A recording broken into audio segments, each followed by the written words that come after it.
A Hampton business owner is accusing the National Park Service of discrimination. The owner of the Paradise Ocean Club that was at Fort Monroe says the reason he hasn't been open in nearly a year is because of the crowd he attracts. 10 on your side's Brett Hall has been following the ongoing drama between the two sides. In a 13-page letter sent to park leadership as well as our region's congressional delegation, attorneys for the club say they believe the Park Service is deliberately delaying the process to get a new lease because of, quote, conduct of the African American community which frequented the facility is not appropriated for this unit of the National Park Service, end quote. The last year has been anything but paradise for the owner of the former Paradise Ocean Club at Fort Monroe. Beginning in 2012 at the longtime Officers Club, Baxter Simmons' business attracted thousands to the only place in Hampton Roads where you can legally have alcohol served on the beach, dip in either a pool or the bay, and get a bite to eat. But that all ended rather quickly last year following a shooting nearby. Simmons was forced to vacate the property at the end of his lease, and since then, he's been fighting to get it back. We are at our wits' end. We have been negotiating for a year and a half now.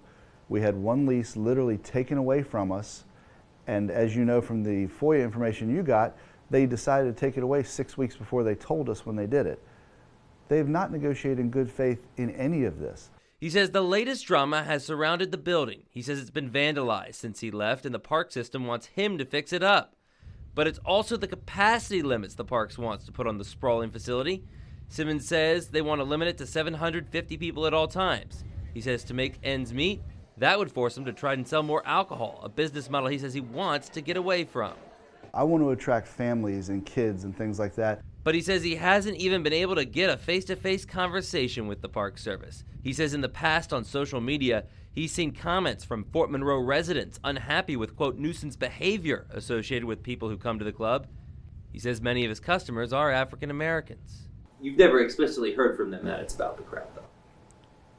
We have never been told that they are responding the way they are because of the crowd, no. But you have reason to believe that is the case. We have reason to believe that, yes. For their part, a spokesperson for the National Park says the National Park Service is committed to engaging and welcoming all communities to enjoy our public lands and waters. Now, we asked Simmons why he just doesn't walk away from the business if it's clear to him the National Park Service doesn't want him there. He says he hears from way too many people that miss the business, miss being out there in the summer. He says he knows with a good, solid plan and partnership, it can be successful once again.